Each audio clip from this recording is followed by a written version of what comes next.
Asimon, angel, bringer of light, messenger.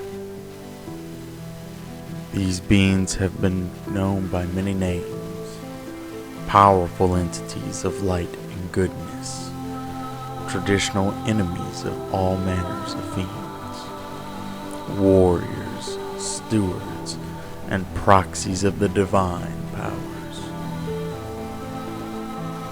Let's see what the Monster Manual has to say about angels. Located on page 15, an angel is a celestial agent sent forth into the planes to further its God's agendas, for weal or woe. Its sublime beauty and presence can drive awestruck onlookers to their knees, yet angels are destroyers too, and their appearance portends doom as often as it signals hope. Formed from astral essence of benevolent gods, angels are divine beings of great power and foresight. They act out the will of their gods with tireless devotion, slaying creatures without remorse. As the embodiment of law and good, an angel is almost never mistaken in its judgments. This quality can create a sense of superiority for an angel, a sense that comes to the fore when an angel's task conflicts with the goals of other creatures. Whenever an angel is sent to help mortals in need, he is there to command and not to serve. The gods of good therefore send their angels among mortals only in response to the most dire circumstances. But angels aren't perfect. An angel's moral compass grants it a sense of infallibility that can sometimes spell its undoing. Angels are usually too wise to fall for simple deception, but sometimes pride can lead one to commit an evil act, whether intentionally or accidentally. Such an act is a permanent stain that marks an angel as an outcast. Fallen angels retain their powers, but they lose their connection to the deities they once served. Taking their banishment personally, most angels rebel against the powers they serve by seeking rulership over a section of the abyss or a place among other fallen in the hierarchy of the 9 hells. One example of this is Zariel, the ruler of the first layer of the 9 hells. Rather than rebel, some angels resign themselves to an isolated existence in the material planes, living in disguise as simple hermits. If they are redeemed, they can become powerful allies dedicated to justice and compassionate service. The Monster Manual goes on to describe 3 types of angels: Diva, Planetars, and Solars. Probably the least dangerous of this group. Divas are angels that act as a divine messenger or agent to the material plane, the Shadowfell, and the Feywild, assuming appropriate forms to the realms they are sent. Legend tells of angels that take mortal forms for years, lending aid, hope, and courage to god-hearted folk.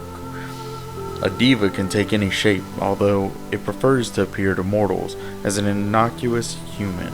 When a diva is forced to reveal itself, it appears with beautiful silvery skin, large feathery wings, and an unearthly gleam in its eyes and hair. Moving up the ranks, Planetars, the weapons of the gods themselves, serve as a tangible representation of their deity's might. A Planetar can call down a rain, relieve a drought, or can loose an insect plague to devour crops. A Planetar's celestial ears can detect every falsehood, and its radiant eyes see through every deception.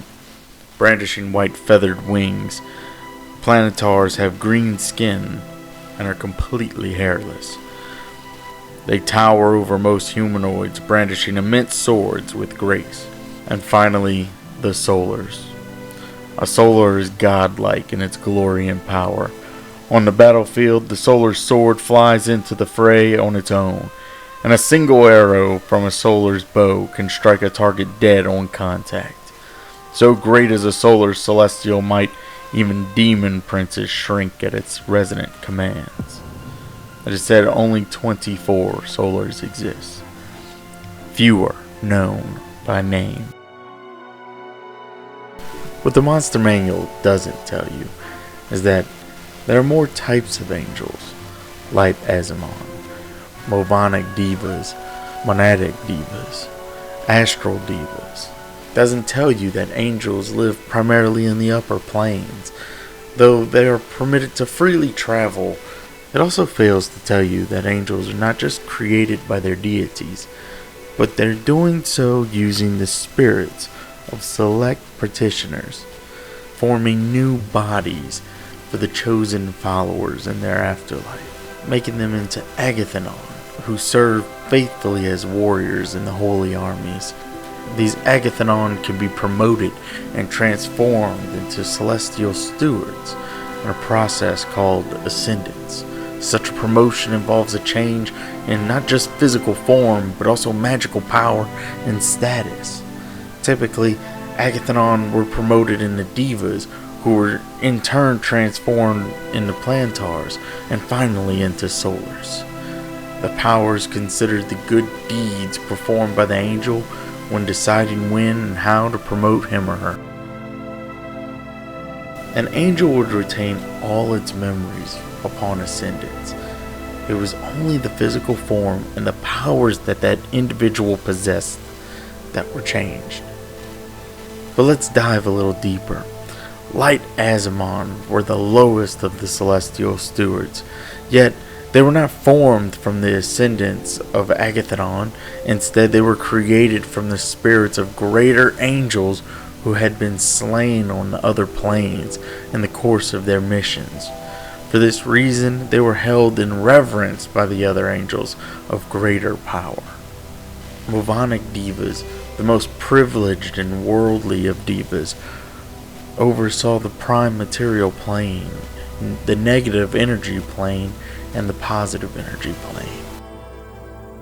Whereas monadic divas, the most patient of divas, and with a firm appreciation for balance, monadic divas served as stewards of the gods and oversaw the elemental planes and the ethereal plane. And finally, the strongest of the divas, the astral divas. Astral divas existed solely to battle fiends in the outer lower planes, being able to travel there with ease. They also traveled to the astral plane to rescue lost and stranded mortals of good alignment. As far as society was concerned in the upper planes, all the divas were politically equal, and there was no rivalry between them. Although the orders might sometimes bicker over differences in personality, they always cooperated. But now let's talk about the fallen angels. Although angels epitomized what it is to be good, they were not infallible and were still capable of corruption. They often believed themselves to be infallible. In some cases, this is what led to their downfall. Their strong sense of honor and refusal to lie or cheat left them open to being corrupted and manipulated. Good intentions don't guarantee that an angel will always act in true righteousness. And sometimes an angel would fail in thinking that the greater good justified an action that would cause harm to an innocent. If an angel was to commit such an atrocity, whether intentionally or accidentally, they would immediately be struck down from grace by their deity, disconnected, abandoned, and alone, permanently marked as an outcast.